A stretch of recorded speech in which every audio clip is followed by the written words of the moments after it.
नमस्कार, आप देख रहे हैं जनता टीवी और मैं हूं आपके साथ मनीषा सिंह। बुलेटिन की शुरुआत करेंगे इस वक्त की बेहद अहम जानकारी के साथ। बड़ी खबर, अहम जानकारी आ रही है इस वक्त की सामने। बड़ा अपडेट आपको बता दें, निकाय चुनाव के दूसरे चरण का मतदान जारी है और शाम 6 बजे तक 38 जिलों में मतदान होगा। तो 9 मंडलों के 38 जिलों में मतदान चल रहा है। सुबह 7 बजे से ही पोलिंग बूथों पर सुरक्षा के कड़े इंतजाम भी देखने को मिल रहे हैं। निकाय चुनाव के दूसरे चरण का मतदान चल रहा है, वहीं शाम 6 बजे तक 38 जिलों में मतदान किया जाएगा। तो 9 मंडलों के 38 जिलों में यह मतदान होगा और सुरक्षा के कड़े इंतजाम भी पोलिंग बूथ्स पर देखने को मिल रहे हैं। सभी पोलिंग बूथों पर सुरक्षा के कड़े इंतजाम किए गए हैं। जिलेवार मतदान प्रतिशत भी आपको बताना चाहेंगे। पीलीभीत में अभी तक 13% मतदान हो चुका है। सोनभद्र में 11% मतदान अभी तक हुआ और पीलीभीत में 12% मतदान। तो भदोही में वही 10% मतदान हुआ है और बुलंदशहर में हुआ है 13% मतदान अभी तक। हमीरपुर की बात कर ली जाए तो हमीरपुर में 11% मतदान, अमेठी में 11% मतदान। तो कौन कौन से प्रत्याशी कहां कहां से चुनावी मैदान में हैं, ये भी हमने आपको बताया। ये 8 तस्वीरें आपके सामने अलीगढ़, अमेठी, बाराबंकी, चित्रकूट, कानपुर देहात, मिर्जापुर, संत कबीर नगर और शाहजहांपुर से, जहां पर इस वक्त मतदान चल रहा है। बड़ी कवरेज आपको दिखा रहे हैं।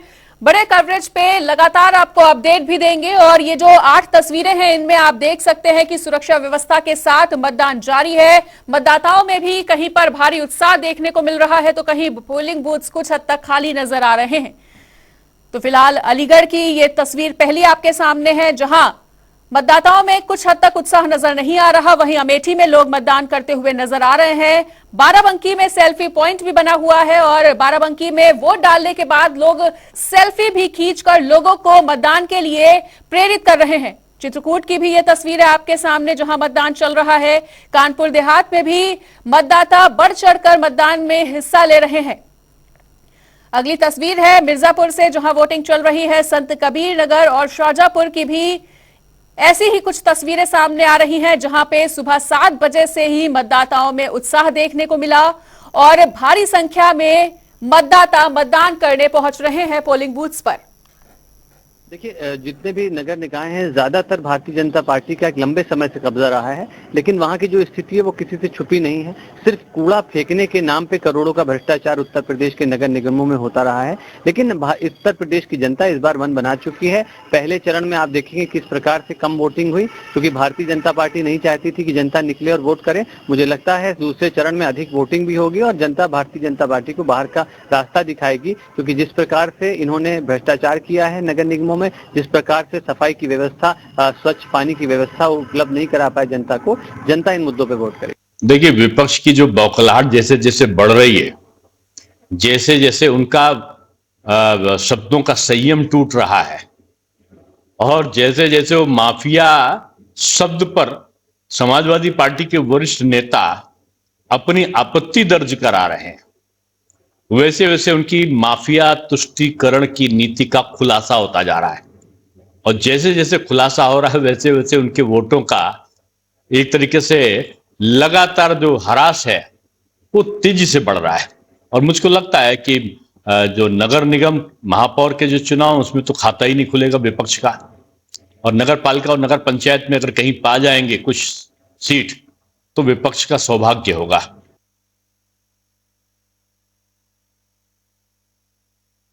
हमारी पार्टी का जो एजेंडा है वो सुशासन और विकास का एजेंडा है।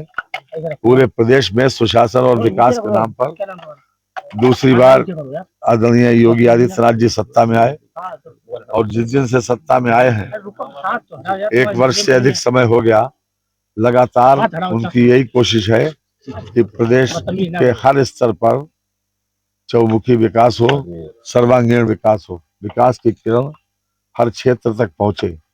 आज उसी के निमित्त नगर निकायों का चुनाव हो रहा है।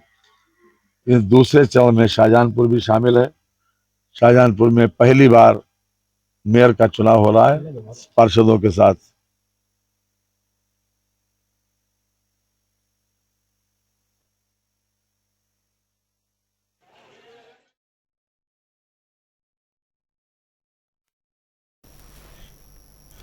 और जगह जगह पर किस तरह की तस्वीरें देखने को मिल रही है ये भी आपको बताएंगे। आपको बता दें कि बीएस लाठी अयोध्या से जुड़े हुए हैं, टीएन मिश्रा लखनऊ से, जैदिन खान अलीगढ़ से और अभिनव श्रीवास्तव कानपुर से। ये 4 सहयोगी अलग अलग जिलों से हमारे साथ जुड़े हैं। सबसे पहले अयोध्या में बीएस लाठी का रुख कर लेते हैं। बीएस लाठी, किस तरह का आज उत्साह देखने को मिल रहा है मतदाताओं के बीच? किस तरह के उत्साह के साथ लोग मतदान करने पहुंच रहे हैं? देखो मनीषा, चाहे हिंदू हो या मुसलमान हो, चाहे संत हो या विद्यार्थी, अयोध्या जो सबसे बड़ी आस्था की नगरी है, तो लोगों में जिस तरह से उत्साह देख रहा है, सुबह 7 से पोलिंग स्थान पर सुबह भोर में ही लोगों ने बढ़ चढ़कर मतदान किया और काफी लोगों में उत्साह हो, चाहे साधु संत हो, चाहे वो विद्यार्थी लोग हों, जिसका भी वोटर मतदान में जिसका नाम है वो बढ़ चढ़कर मतदान में हिस्सा ले रहा है और काफी उत्साह है। अभी सुबह सुबह चाहे हनुमानगढ़ी के महंत ज्ञानदास जी हैं, चाहे भाजपा के फायर ब्रांड नेता बजरंग दल के अध्यक्ष विनय कटियार हो, या गोपाल दास हो, या लल्लू सिंह सांसद हो, या पूर्व मंत्री पवन पांडे हो, तो सुबह सुबह जितने बड़े बड़े वीआईपी लोग थे वो सुबह सुबह ही मतदान कर चुके हैं और शांति प्रिय ढंग से पूरा माहौल है। ये हनुमानगढ़ी जो पीछे मेरे अभी देख रहे हैं, ये पीछे हनुमानगढ़ी का मतदान स्थल है। यहाँ पे लोग बढ़ चढ़कर अंदर पूरा कैंपस में मजबूत में श्रद्धालुओं को वो जो वोटिंग कतार है वो अंदर है और मीडिया को बताया गया कि 200 मीटर की दूरी पे तो यहाँ जो लोग दर्शन कर रहे हैं, जो लोग वोटिंग कर रहे हैं, बढ़ चढ़ के पूरा युवाओं में काफी उत्साह और जोश के साथ वोटिंग कर रहे हैं। जी मनीष। बिल्कुल, और इसी के साथ कानपुर से अभिनव का भी रुख कर लेते हैं। तो अभिनव, मतदाताओं के मन की बात की जाए और मत की बात की जाए तो कौन से मुद्दे छाए हुए हैं इस वक्त? ये बिल्कुल आपको बता दूं कि मैं इस वक्त जहाँ खड़ा हूँ यहाँ पर नगर पंचायत की अध्यक्ष के लिए चुनाव हो रहा है और नगर पंचायत की अगर बात करें तो यहाँ पर सुबह 9 बजे तक की 10% वोटिंग हो चुकी थी।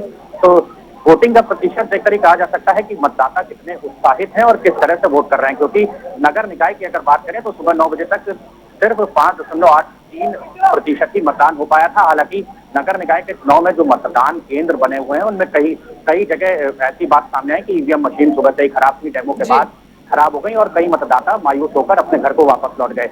वहीं कई पोलिंग एजेंटों पर भी किसी पार्टी के विशेष को वोट डलवाने के आरोप लगे। तो इस तरह की छोटी छोटी घटनाएं हैं और जिस तरह से कानपुर में कल देर रात 2 बड़ी घटनाएं हुई, एक व्यापारी को गोली मारकर लूट की घटना हुई, वहीं एक निर्दलीय प्रत्याशी के पति को गोली मार दी गई। तो कहीं न कहीं मतदाता के अंदर जो इस तरह का कुछ डर भी दिखा और लेकिन फिलहाल मतदाता उत्साहित है। मैं अपने पीछे आपको दिखाना चाहूंगा कि किस तरह से ये जो मतदाता हैं ये पोलिंग सेंटर पर पहुंच रहे हैं। सुरक्षा व्यवस्था के पुख्ता इंतजाम किए गए हैं। पुलिस और पीएससी बल के साथ साथ यहाँ पर जो एनसीसी के कैडेट्स हैं, एनसीसी के जो लोग हैं, एनसीसी के कैडेट्स भी यहाँ पर सुरक्षा व्यवस्था के इंतजाम में लगे हुए हैं। बाकायदा मतदाताओं को चेक करके ही मतदान स्थल में प्रवेश किया जा रहा है। मतदान स्थल का नजारा देखकर आप अंदाजा लगा सकते हैं कि कितना मतदाता उत्साहित है। हालांकि अभी सुबह का वक्त है और धीरे धीरे जैसे ही दिन का समय होगा तापमान में भी बढ़ोतरी होगी, क्योंकि मौसम विभाग के अनुसार आज कानपुर में 40% तक तापमान जा सकता है। तो ऐसे में दिन में जरूर हो सकता है कि धूप की वजह से मतदाता नहीं निकले, लेकिन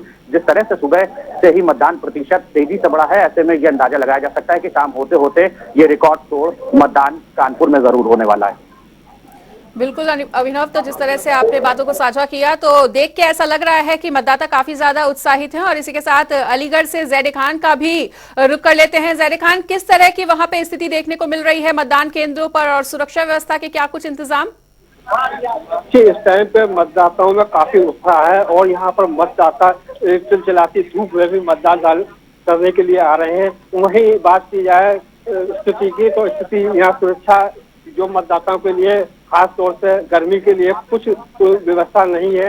यहाँ मतदाता आप देख रहे हैं कैमरे के माध्यम से, जहाँ चिलचिलाती हुई धूप में मतदाता अपने जो मतदान डालने के लिए आए हुए हैं। जी बिल्कुल, और इसी के साथ लखनऊ से टीएन मिश्रा का रुख कर लेते हैं। तो क्या लगता है टीएन मिश्रा की कौन कौन से मुद्दों को लेकर शहर की जो जनता है वो जनादेश देने वाली है और सरकार चुनने वाली है?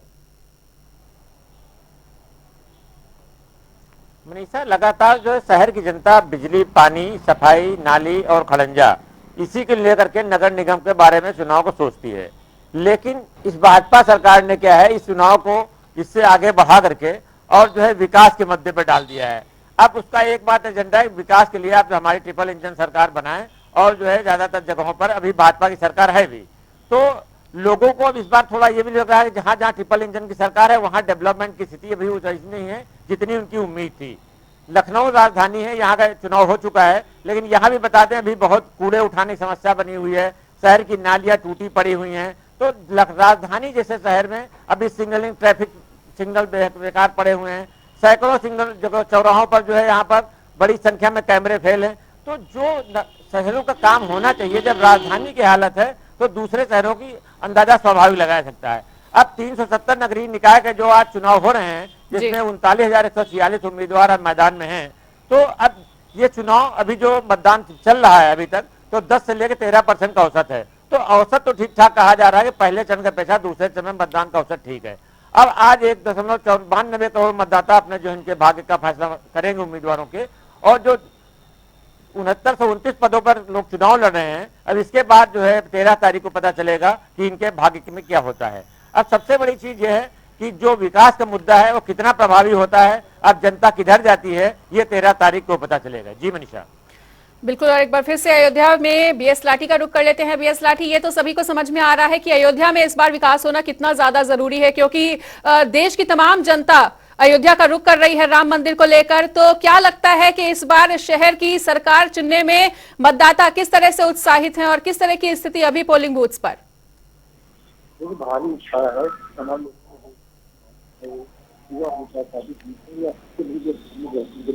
और आस्था की नगरी जो है क्या है, यहाँ पूरी सबसे बड़े विकास का जो मुद्दा है, विकास जो डेवलपमेंट है, उसको सब लोग वोट देंगे। और शहर में जिस तरह से अगर बात की जाए विकास की, तो वाकई में विकास हो रहा है। और इस सूबे की जो मुखिया है योगी आदित्यनाथ, जो सबसे बड़ी राजनीतिक केंद्र है, जो आस्था की नगरी है, तो वहाँ बिल्कुल जो वोट है, जो लोग चोट भी करेंगे, वो विकासशील तमाम जो योजनाएं हैं, तो जो सरकार की योजनाएं हैं वो अयोध्या में जो चल रही है, उसको लेकर तमाम लोगों को वोट देना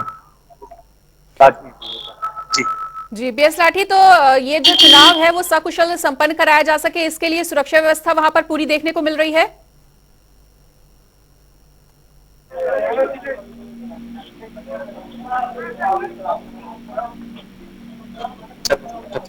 व्यवस्था है जी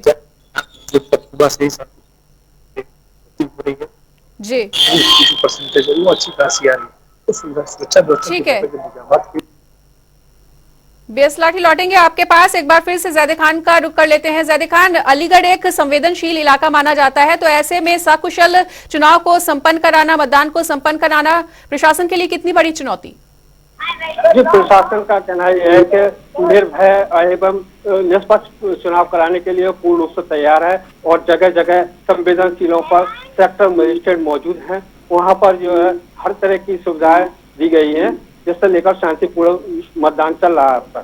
जी ठीक है, और एक बार फिर से अभिनव का रुख कर लेते हैं। अभिनव, सकुशल संपन्न हो सके ये मतदान, इसके लिए क्या तमाम पुख्ता इंतजाम इस वक्त देखने को मिल रहे हैं, क्योंकि उंगलियां उठ रही हैं प्रशासन की कार्यशैली पर?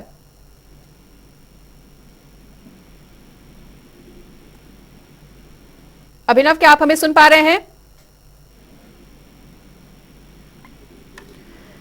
तो अभिनव से बाद में बातचीत करेंगे। टीएन मिश्रा का रुख कर लेते हैं। टीएन मिश्रा, सकुशल संपन्न कराया जा सकता है ये मतदान, क्योंकि पुलिस प्रशासन ने तो अपनी तरफ से तमाम इंतजाम किए हुए हैं, लेकिन फिर भी पुलिस प्रशासन की कार्यप्रणाली पर कहीं ना कहीं किसी किसी पोलिंग बूथ पर सवालिया निशान भी खड़े हो रहे हैं।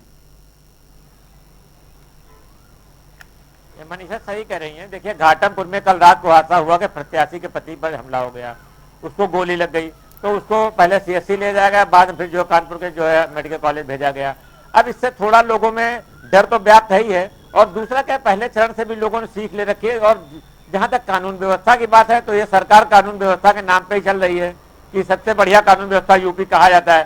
तो खुद डीजीपी इसकी लगातार अपने कंट्रोल से मॉनिटरिंग कर रहे हैं, और लगातार जो है इसकी मॉनिटरिंग के लिए उन्होंने कई टीमें बना रखी हैं, जो हर जगह जो है सीसीटीवी कैमरे से फुटेज लेकर के लगातार मॉनिटर करने, साथ ही अपने दिशा निर्देश जारी करता रहे। चुनाव आयोग खुद भी इसकी मॉनिटरिंग कर रहा है।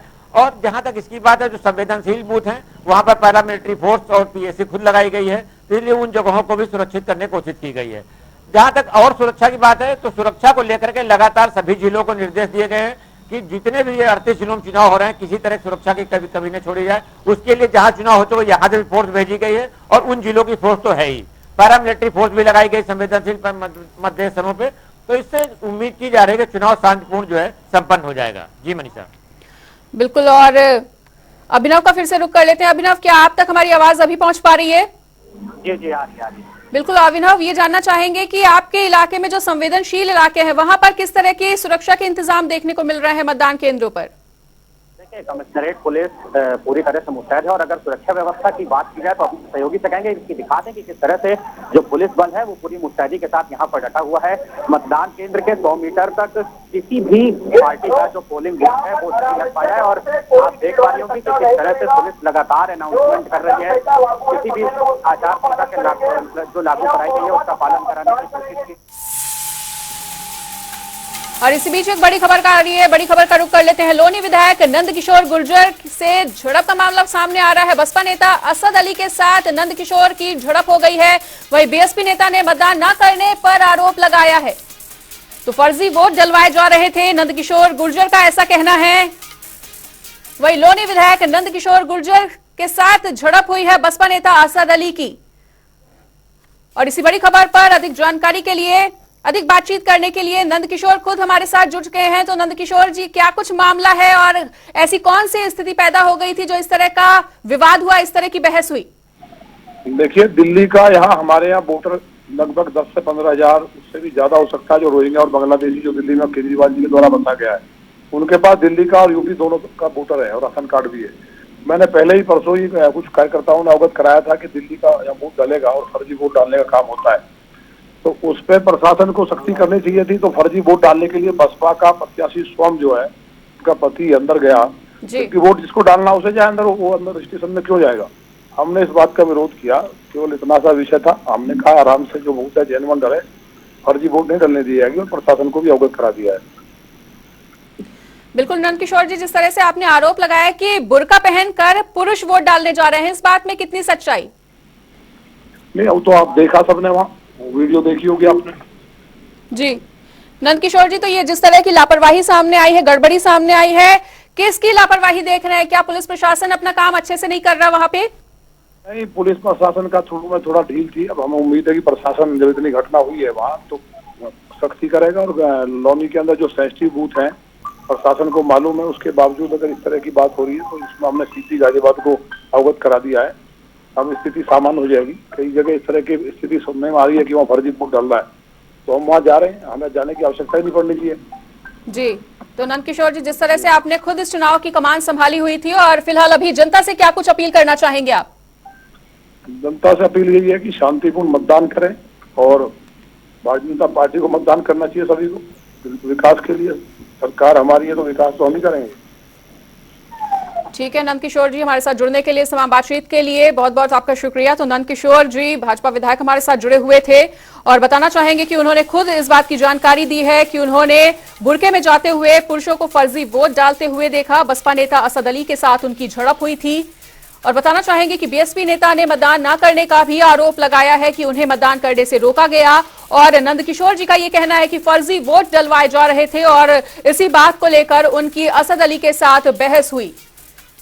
तो तीखी तकरार होती हुई मतदान केंद्र पर नजर आई है। और जिस तरह से नंदकिशोर गुर्जर ने खुद इस पूरे मतदान को सकुशल संपन्न कराने का जिम्मा लिया था और पूरी जिम्मेदारी ली थी कि अपने क्षेत्र में वो सकुशल शांतिपूर्वक मतदान कराएंगे, चुनाव संपन्न कराएंगे, तो ऐसे में खुद उन्होंने मतदान केंद्र पर पहुंचकर कमान संभाली। वहीं इस दौरान बीएसपी नेता के साथ भी उनकी तीखी नोकझोंक देखने को मिली है। ये तस्वीरें भी आपको हम दिखा रहे हैं, एक्सक्लूसिव तस्वीरें हैं ये जनता टीवी की स्क्रीन पर, जो आप देख पा रहे हैं कि किस तरह से वहां पे पुलिस प्रशासन पूरी स्थिति को संभालने का प्रयास कर रही है। वहीं असद अली भी टीवी स्क्रीन पर तीखी नोकझोंक रखते हुए और अपनी प्रतिक्रिया देते हुए नजर आ रहे हैं। तो फर्जी वोट डलवाए जाने का ये पूरा मामला था, जहां लोनी विधायक नंदकिशोर से बसपा नेता असद अली की झड़प हो गई। और इस पूरी झड़प के बारे में नंदकिशोर गुर्जर का क्या कुछ कहना था वो भी आपने सुना कि उन्होंने क्या कुछ कहा है। और उन्होंने जनता से अपील की है कि इन तमाम बातों को किनारे करते हुए अपने मताधिकार का प्रयोग करें और ज्यादा से ज्यादा संख्या में पहुंचकर मतदान करें। और टीएन मिश्रा का रुख कर लेते हैं। तो टीएन मिश्रा, जिस तरह से लोनी विधायक नंदकिशोर गुर्जर की झड़प हुई है बसपा नेता असद अली के साथ, किस तरह से देख रहे हैं इस पूरे घटनाक्रम को? मनीषा, ये बहुत ही दुर्भाग्यपूर्ण है कि जो है चुनाव को लेकर के और जो है प्रत्याशी आपस में भिड़ रहे हैं, सुरक्षा व्यवस्था और जो है मतदाताओं को लेकर के। अब स्थिति है कि लेडी बुरका के में वेश में बुरुस गए या नहीं गए हैं, ये तो चुनाव वही मतदान स्थल के लोग बता पाएंगे। लेकिन ये गलत है। जब कई जगहों पर कल भी आरोप लगे विधानसभा के उपचुनाव में था कि वहां पे बहुत से गलत लोग गए और उनको मतदाता रामपुर सवार की सीट पे रोका गया। तो जो ये हो रहा है इसके लिए लग रहा है कि पुलिस कानून व्यवस्था जो है उस तरह चुस्त दुरुस्त नहीं है जितनी उम्मीद की जानी चाहिए। अब अगर जो है बुरके में पुरुष जाकर के महिला को वोट डालना चाहेगा तो ये तो बहुत ही दुर्भाग्यपूर्ण है। ऐसा कैसे संभव ठीक है? क्यों जाकर जब उसके बाद ऐसा मतदान पहचान पत्र होगा नहीं, क्यों जाकर के महिला बन जाएगा? जी ठीक है टीएन मिश्रा जी। तो ये बागपत से प्रदीप पांचाल जी भी हमारे साथ जुड़ चुके हैं। तो प्रदीप पांचाल, जिस तरह से आज मतदान हो रहा है दूसरे चरण का, और मतदाताओं को अभी ये पूरी तरह से समझ में आ रहा है कि वोट की चोट से ही शहर की सूरत को बदला जा सकता है, सीरत को बदला जा सकता है और 5 साल के लिए शहर की इबारत लिखी जा सकती है। मतदाताओं में कितना उत्साह देख पा रहे हैं आप बागपत में? जी हाँ, मैं आपको बताना चाहूंगा कि इस बार वोटर्स का काफी जोश है, युवाओं में काफी जोश है। और इस बार जो हम ये आपका बागपत में बात करूं मैं, तो ये 3 नगर पालिका और 6 नगर पंचायत का मतदान हो रहा है। और अभी तक अगर हम बात करें 9 बजे तक की, तो अभी तक 13% का मतदान हो चुका है। अगर हम जो युवाओं के जोश की बात करें तो इस बार जो बागपत जिले का रटोल कस्बा है, इसमें इस बार युवाओं को काफी जोश है, क्योंकि इस बार ये हमारा रटोल जो कस्बा है ये काफी आम के लिए मशहूर होता था और ये ग्राम पंचायत में था, और इस बार ये नगर पंचायत में कन्वर्ट हुआ है, जिसके चलते इस बार युवाओं में और बुजुर्गों में काफी जोश देखने को मिल रहा है। जी बिल्कुल। तो ये बड़ी और अहम जानकारी आपने दी कि 13% मतदान हो चुका है और लोगों में काफी ज्यादा जोश और उत्साह देखने को मिल रहा है मतदान को लेकर, और लोगों का जोश हाई है। तो सारे सहयोगियों का हमारे साथ जुड़ने के लिए बहुत बहुत शुक्रिया। सभी पोलिंग बूथों पर सुरक्षा के कड़े इंतजाम देखने को मिल रहे हैं और कड़ी सुरक्षा के बीच मतदाता मतदान करने पहुंचे। के वार्ड 35 के शत्रुघ्न सिंह के कॉलेज में सुबह से ही वोटिंग मशीन खराब है, जहां पर वोटिंग करने वालों की सुबह 7 बजे से ही लंबी लाइन लगी हुई है। यहां पर वोटरों का कहना है कि प्रशासन के जरिए की गई यहां की व्यवस्था काफी ज्यादा लचर है, जिस वजह से यहां वोट डालने में काफी समस्याओं का सामना भी करना पड़ रहा है। तो ईवीएम खराब होने से लंबी कतारें लगी हुई हैं और यहां पर प्रशासन की व्यवस्था काफी लचर हुई, ऐसा मतदाताओं का कहना है। वोट डालने में हो रही है उन्हें समस्या।